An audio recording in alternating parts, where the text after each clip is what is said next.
Hi hello ಎಲ್ಲರಿಗೂ ನಮಸ್ಕಾರ. ನಾವಿವತ್ತು ಬೀಟ್ರೂಟ್ ಪಲ್ಯ ಯಾವ ರೀತಿ ಮಾಡೋದು ಅಂತ ನೋಡ್ಕೊಂಬರೋನು ಬರ್ರಿ. ನೋಡ್ರಿ, ನಾನು ಇಲ್ಲಿ ಒಂದು ಬೀಟ್ರೂಟನ್ನು ತೊಗೊಂಡಿದ್ದೀನಿ. ಆ ಬೀಟ್ರೂಟನ್ನು ಸಣ್ಣಾಗಿ ಹೆಚ್ಚುವ ಬದಲು, ಸಣ್ಣ ಹೋಳುಗಳಾಗಿ ಹೆಚ್ಚುವ ಬದಲು ಈ ರೀತಿ ತುರಿಯೋ ಮಣೆಯಲ್ಲಿ ತುರಿತಾ ಇದ್ದೀನಿ. ಒಂದು ಬೀಟ್ರೂಟನ್ನು ಮಾತ್ರ ನಾನು ತುರಿದು ಈ ರೀತಿ ತೊಗೊಂಡಿದ್ದೀನಿ ನೋಡಿ. ಈಗ ನಾವು ಒಂದು ಬಾಣಲೆಯನ್ನು ಇಟ್ಕೊಳ್ಳೋಣ ಗ್ಯಾಸ್ ಮೇಲೆ. ಅದಕ್ಕೆ ಒಂದು 2 ಸ್ಪೂನಷ್ಟು ಎಣ್ಣೆಯನ್ನು ಹಾಕಿ, ಜೀರಿಗೆ ಮತ್ತು ಸಾಸಿವೆ. ಎಣ್ಣೆ ಕಾದ ನಂತರ 1/4 ಟೀ ಸ್ಪೂನಷ್ಟು ಜೀರಿಗೆ, 1/4 ಟೀ ಸ್ಪೂನಷ್ಟು ಸಾಸಿವೆಯನ್ನು ಹಾಕೊಳ್ಳೋಣ. ಜೀರಿಗೆ ಸಾಸಿವೆ ಸಿಡಿದಾದ ನಂತರ ಮತ್ತೆ ಇದಕ್ಕೆ ನಾವು ಸ್ವಲ್ಪ ಕರಿಬೇವನ್ನು ಸಹಿತ ಹಾಕ್ಕೊಳ್ಳೋಣ. ಕರಿಬೇವು ಹಾಕಿದ ನಂತರ ಸಣ್ಣಗೆ ಕಟ್ ಮಾಡಿದಂತಹ 2 ಈರುಳ್ಳಿಯನ್ನು ನಾನು ಇಲ್ಲಿ ಹಾಕ್ತಾ ಇದ್ದೀನಿ. ಈರುಳ್ಳಿ ಜಾಸ್ತಿ ಹಾಕ್ಕೊಂಡ್ರೆ ಈ ಪಲ್ಯ ಮಾತ್ರ ಮಸ್ತ್ ಆಗುತ್ತೆ ನೋಡಿರಿ, ಸೂಪರ್ ಆಗಿರುತ್ತೆ. ಹಾಗಾಗಿ ಈರುಳ್ಳಿಯನ್ನು ಹೆಚ್ಚಿಗೆ ಹಾಕಬೇಕಾಗುತ್ತೆ.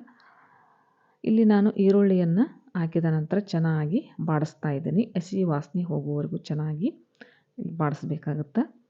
ಆ ನಂತರ ನಾನು ಇಲ್ಲಿ ಒಂದು ಅರ್ಧ ಟೀ ಸ್ಪೂನಷ್ಟು ಹಸಿ ಮೆಣಸಿನಕಾಯಿ ಪೇಸ್ಟನ್ನು ಹಾಕ್ತಾ ಇದ್ದೀನಿ.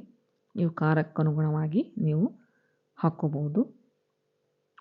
ಒಂದು 1/4 ಟೀ ಸ್ಪೂನಷ್ಟು ನಾನು ಇಲ್ಲಿ ಅರಿಶಿಣದ ಪುಡಿಯನ್ನು ಹಾಕ್ತಾ ಇದ್ದೀನಿ. 1 ಸ್ಪೂನಷ್ಟು ಅಚ್ಚ ಖಾರದ ಪುಡಿಯನ್ನು ಕೂಡ ಹಾಕ್ಕೊಂಡಿದ್ದೀನಿ.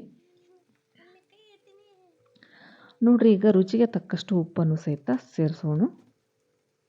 ಆ ನಂತರ ಸಕ್ಕರೆ ಆಪ್ಷನಲ್, ನಿಮ್ಗೆ ಬೇಕಂದ್ರೆ ಹಾಕ್ಕೋಬೋದು, ಬೇಡಂದರೆ ಬಿಡ್ಬೋದು. ನಾನು ಒಂದು ಸ್ವಲ್ಪ ಹಾಕ್ಕೊಳ್ತಾ ಇದ್ದೀನಿ, ಯಾಕಂದರೆ ಬೀಟ್ರೂಟಲ್ಲಿ ಸಿಹಿಯ ಅಂಶ ಹೆಚ್ಚಾಗಿರುವುದರಿಂದ ನೀವು ಬೇಕಂದ್ರೆ ಹಾಕ್ಕೋಬೋದು, ಬೇಡಂದರೆ ಸ್ಕಿಪ್ ಮಾಡ್ಬೋದು. ಈಗ ನೋಡ್ರಿ, ನಮ್ಮ ಈರುಳ್ಳಿ ಬೆಂದಾಯಿತು. ಈಗ ಕೊನೆಯಲ್ಲಿ ಕೊತ್ತಂಬರಿ ಸೊಪ್ಪನ್ನು ಹಾಕ್ಕೊಂಡು ಇದನ್ನು ಸಹಿತ ಚೆನ್ನಾಗಿ ಬಾಡಿಸೋಣ. ಈಗ ನೆಕ್ಸ್ಟ್ ನಾವು ತುರಿದಂತಹ ಬೀಟ್ರೂಟನ್ನು ಸಹಿತ ಇದಕ್ಕೆ ಹಾಕ್ಕೊಂಡು ಒಂದು 4-5 ನಿಮಿಷಗಳ ಕಾಲ ಸಣ್ಣ ಉರಿಯಲ್ಲಿ ಬಾಡಿಸ್ತಾ ಇರಬೇಕು ನೋಡ್ರಿ. ಸ್ಪೂನ್ ತೊಗೊಂಡು ಬೇಯಿಸ್ತಾ ಇರಬೇಕು. ಹಸಿ ವಾಸನೆ ಹೋಗೋವರೆಗೂ ಈ ಬೀಟ್ರೂಟನ್ನು ಬೇಯಿಸ್ತಾ ಇರಬೇಕು. ಅದನ್ನು ಹಾಕಿ ಮುಚ್ಚಿಟ್ಬಿಟ್ಟು ಅಂದ್ರೆ ಸೀದೋಗೋ ಚಾನ್ಸಸ್ ಇರುತ್ತೆ. ಹಂಗಾಗಿ ನಾವು ಸಣ್ಣ ಉರಿಯಲ್ಲಿ ಇದಕ್ಕೆ ನೀರು ಸಹಿತ ಹಾಕಿರೋ ಹಂಗಿಲ್ಲ. ಹಾಗಾಗಿ ನಾವು ಸಣ್ಣ ಉರಿಯಲ್ಲಿ ಈ ರೀತಿ ಬಾಡಿಸ್ತಾ ಇರಬೇಕು. ಒಂದು 5 ನಿಮಿಷಗಳ ಕಾಲ ಬಾಡಿಸಿದ ನಂತರ ನಮ್ಮ ಪಲ್ಯ ರೆಡಿ ಆಯ್ತು ನೋಡ್ರಿ. ಈ ರೀತಿ ಪಲ್ಯ ರೆಡಿ ಆಯಿತು. ಈ ರೀತಿ ಮಾಡಿಕೊಟ್ರೆ ಎಲ್ಲರೂ ದೊಡ್ಡವರು ತಿಂತಾರೆ, ಚಿಕ್ಕವರು ಇಷ್ಟಪಟ್ಟು ತಿಂತಾರೆ. ರೊಟ್ಟಿ ಮತ್ತು ಚಪಾತಿ ಜೊತೆ ಸೂಪರಾದ ಕಾಂಬಿನೇಷನ್ ಆಗಿರುತ್ತೆ.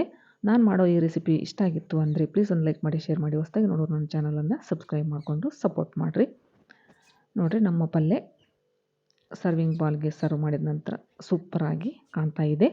Thanks for watching.